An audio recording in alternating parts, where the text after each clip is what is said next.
From ABCD, it is only fair to ask you this since X-Pac answered that question about you in his U-Shoot.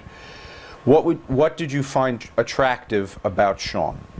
Waltman, of course, not me. When I first saw Sean, although I always liked him when we worked together, he was married, and I always found him to be a very caring, friendly individual. After I got let go by WWE, and I moved to California right away, and I hadn't heard a lot from a lot of the boys. I heard from some of them, but it was a tough relationship because I didn't want any of them to have their careers affected by the relationships or their loyalty to me, you know.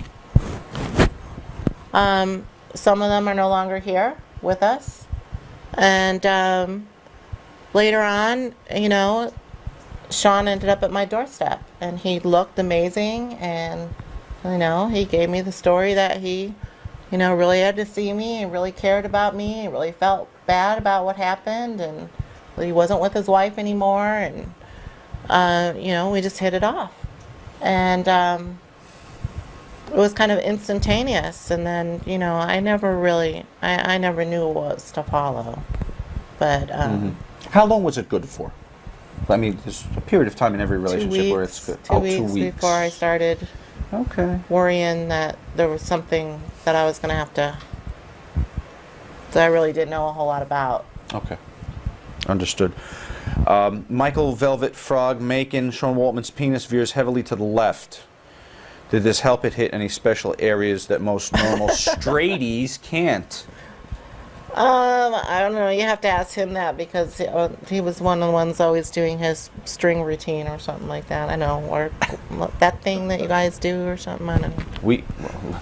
Come on, he didn't do it for you. Big Bad Brad, no. He did everything else. We had a nice time, but we weren't that close. And on that DVD, X-Pac said that One Night in Chyna was, you know, your idea. You know, I like to know, is that true? You know, I'd like to hear your side on it. You know, thanks. Did you come up with the concept for One Night in Chyna? You know, I'm going to say this and then let's let it rest. It was something that was done to me. It's one of the reasons why I decided to do the porn with Vivid. Because it was affecting me. It wasn't my doing.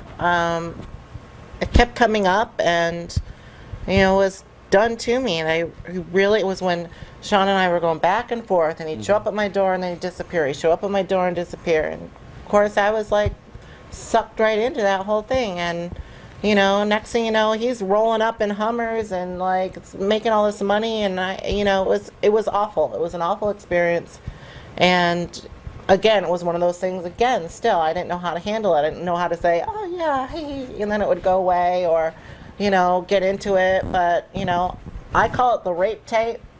It was a horrible experience, and you know, I was able to actually go and do something from that. You know, I knew once I was going to do the Vivid porn that would come up, and you know, Stephen Hirsch really helped me with that. You know, he wanted this to be, you know, everything to knock that off.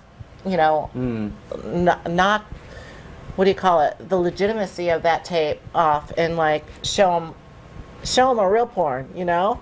Show them something that's not done to me, that's done by me, and it worked. That wasn't distributed by Vivid. It was not. No. Okay. Apophis. Yeah, we know you.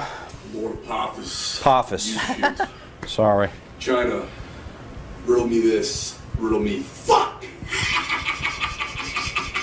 Actually, what does that I heard mean? you beat the shit out of X-Pac, and the pigs had to get involved. What the fuck is up with that shit? I wish I would have pulled like a Tina Turner on his ass, you know? But I never did. No? Okay. No.